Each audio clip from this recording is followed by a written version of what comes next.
Hello students, कक्षा 10 सामाजिक विज्ञान विषय की ऑनलाइन क्लासेस में आपका स्वागत है। पिछली वीडियो में हमने गुप्त साम्राज्य के बारे में एक सामान्य चर्चा की। हमने देखा कि गुप्त वंश भारतीय इतिहास में एक महत्वपूर्ण वंश के रूप में उभर कर सामने आया था। गुप्त काल में कला, साहित्य, संस्कृति को महत्वपूर्ण बढ़ावा मिला और मौर्य वंश के जाने के बाद जो राजनीतिक एकता छिन्न भिन्न हो गई थी, उस राजनीतिक एकता को पुनः स्थापित करने का प्रयास भी गुप्त साम्राज्य ने ही किया। गुप्त साम्राज्य उत्तर भारत में कुषाण सत्ता 230 ईस्वी के लगभग समाप्त हो गई। मौर्य वंश के जाने के बाद कई आक्रमणकारी भारत में आए, कई छोटे राजवंशों का उदय हुआ, लेकिन 230 ईस्वी के लगभग जब कुषाण सत्ता समाप्त हो गई, तब मध्य भारत का एक बहुत बड़ा भाग शक बुरंडों के शासन में आ गया, जो 250 ईस्वी तक शासन करते रहे। यानी विदेशी जातियां, शक, कुषाण, ऐसी कई विदेशी जातियां थीं, आक्रमणकारी थे, जिन्होंने भारत पर आधिपत्य किया। इसके बाद 275 ईस्वी में गुप्त वंश अस्तित्व में आया, जिसके संस्थापक श्रीगुप्त थे। समुद्रगुप्त ने स्वयं को प्रयाग प्रशस्ति में श्रीगुप्त का प्रपौत्र कहा। ये हम पढ़ेंगे समुद्रगुप्त के बारे में, लेकिन यह आता है कि श्रीगुप्त का प्रपौत्र समुद्रगुप्त। क्या रहा होगा क्रम? सबसे पहले श्रीगुप्त, उसके बाद सबसे पहले श्रीगुप्त, उसके बाद घटोत्कच, इसके बाद चंद्रगुप्त प्रथम और उसके बाद समुद्रगुप्त। तो इस तरह से श्रीगुप्त का बेटा घटोत्कच हुआ, घटोत्कच का बेटा चंद्रगुप्त। तो चंद्रगुप्त के दादाजी श्रीगुप्त रहे और चंद्रगुप्त का पुत्र समुद्रगुप्त था, तो समुद्रगुप्त श्रीगुप्त का प्रपौत्र कहलाया। समुद्रगुप्त ने स्वयं को प्रयाग प्रशस्ति में श्रीगुप्त का प्रपौत्र कहा। श्रीगुप्त के बाद घटोत्कच गुप्त शासक हुआ, इसकी उपाधि महाराज थी। यानी श्रीगुप्त के बाद घटोत्कच ने महाराज की उपाधि धारण की।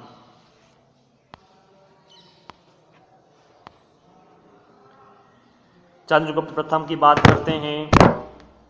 घटोत्कच के बाद उसका पुत्र चंद्रगुप्त प्रथम गुप्त वंश का शासक हुआ। इसने महाराजा धीराज की पदवी धारण की। इसने लिच्छवी वंश की राजकुमारी कुमार देवी से विवाह किया।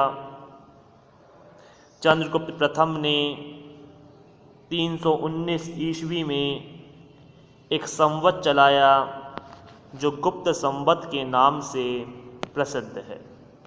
अब आप जरा देखें थोड़ा सा यहाँ इतिहास में तारीखों के हिसाब से 319 और 320, ये एक तरफ शासनकाल 320 दिखाया जा रहा है और दूसरी तरफ चंद्रगुप्त प्रथम ने 319 में एक संवत चलाया है। तो ऐसे कई विरोधाभास इतिहास की पुस्तकों में देखने को मिलता है। इसके बाद समुद्रगुप्त शासन में आया। चंद्रगुप्त प्रथम ने समुद्रगुप्त को अपना उत्तराधिकारी नियुक्त किया। उसका आदर्श दिग्विजय और एकीकरण था। दिग्विजय, दिशाओं को जीतने वाला। समुद्रगुप्त का कहना था कि उत्तर से दक्षिण या पूरब से पश्चिम कोई भी दिशा ऐसी ना रहे जिस पर उसका अधिकार ना हो। इसलिए इसने दिग्विजय की नीति अपनाई और एकीकरण की नीति अपनाई कि दूसरे राज्यों को अपने में मिलाता चला जाए और अपने साम्राज्य का विस्तार करे। वह साम्राज्यवाद में विश्वास करता था, जैसे मैंने अभी बताया, साम्राज्यवाद, अपने साम्राज्य को बढ़ावा देना। इसी नीति के तहत समुद्रगुप्त ने तमाम क्षेत्रों पर अपना अधिकार करना प्रारंभ कर दिया। उसके दरबारी कवि हरिसेन, याता है हरिसेन नामक दरबारी कवि किसके शासनकाल में था? समुद्रगुप्त के शासनकाल में हरिसेन नामक दरबारी कवि ने उसकी सैनिक सफलताओं का विवरण इलाहाबाद प्रशस्ति अभिलेख में किया है। इलाहाबाद प्रशस्ति अभिलेख के अंतर्गत हरिसेन ने समुद्रगुप्त की सैनिक सफलताओं का वर्णन किया। यह अभिलेख उसी स्तंभ पर उत्कीर्ण है जिस पर अशोक का अभिलेख उत्कीर्ण है। इसके द्वारा जीते क्षेत्र को 5 समूहों में बांटा जा सकता है। गंगा यमुना दोआब के राज्य। दोआब का मतलब होता है 2 नदियों के मध्य का भाग। ये गंगा नदी इस तरह से, ये यमुना नदी इस तरह से, तो इसके मध्य का ये जो भाग है ये दोआब कहलाएगा। गंगा यमुना दोआब के राज्य, पूर्वी हिमालय के राज्य, पूर्वी विंध्याचल क्षेत्र के 8विक राज्य, पूर्वी दक्कन व दक्षिण भारत के राज्य और वह शक व कुषाण राज्य। यानी इसने तमाम क्षेत्रों पर जीत हासिल करते हुए अपने में मिला लिया। इलाहाबाद प्रशस्ति के अनुसार वह कभी भी युद्ध नहीं हारा। विशेष बात, जिस तरह से अशोक मौर्य ने अपने जीवन में जितने भी युद्ध किए सब में उसे जीत हासिल हुई, उसी तरह से समुद्रगुप्त भी अपने जीवन में कभी भी युद्ध नहीं हारा। समुद्र के पास एक शक्तिशाली नौसेना भी थी जिससे वह विदेशों से संबंध सुदृढ़ कर सका, क्योंकि उस समय, प्राचीन समय में, दूसरे देशों से संबंध स्थापित करने के लिए एकमात्र परिवहन के जो साधन थे वो सागरीय साधन या जल परिवहन ही थे। इसीलिए एक विशाल नौसेना भी थी। नौसेना का मतलब होता है जो जल में रहकर सीमाओं की सुरक्षा कर सके, और इसी के तहत उसने विदेशों से संबंध स्थापित किए। समुद्रगुप्त ने अश्वमेध यज्ञ भी किया। अश्वमेध यज्ञ राजाओं के द्वारा अपने साम्राज्य को बढ़ाने के लिए किया जाता है। इसके अंतर्गत एक सजा सजाया घोड़ा यानी अश्व को छोड़ दिया जाता है मैदानों में, और ये बताया जाता है कि जहाँ तक घोड़ा जाता है वहाँ तक का राज्य उस राजा का होता चला जाता है। यदि रास्ते में कोई दूसरा राजा उस घोड़े को रोकता है तो उन दोनों राजाओं के मध्य युद्ध होता है, और यदि नहीं रोकता है तो वो समस्त क्षेत्र, जिस जिस क्षेत्र से घोड़ा होकर जाएगा वो समस्त क्षेत्र उस राजा का होता जाएगा जिस राजा ने वो अश्व छोड़ा है। ये अश्वमेध यज्ञ वही व्यक्ति करता था या वही राजा करता था जिसकी सेना विशाल थी और जिसे पूरी तरह से विश्वास होता था कि कोई दूसरा व्यक्ति हमें नहीं हरा सकता। उसने सिक्कों पर अश्वमेध पराक्रम लिखा मिलता है।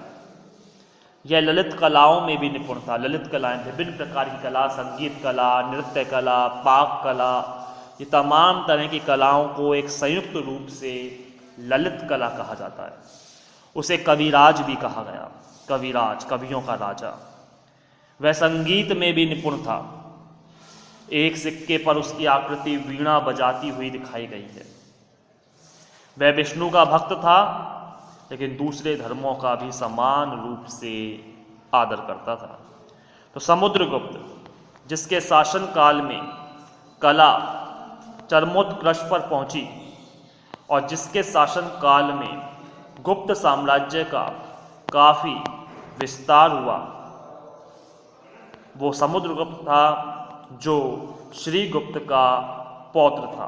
पहले श्रीगुप्त, फिर उसका पुत्र घटोत्कच, उसके बाद उसका पुत्र चंद्रगुप्त प्रथम और तत्पश्चात समुद्रगुप्त सत्ता में आया। तो आज हमने गुप्त वंश के 2 राजाओं के बारे में एक सामान्य चर्चा की। आप गुप्त वंश के साम्राज्य को अगर देखना चाहें तो आप देख सकते हैं किस तरह से ये फैला हुआ है।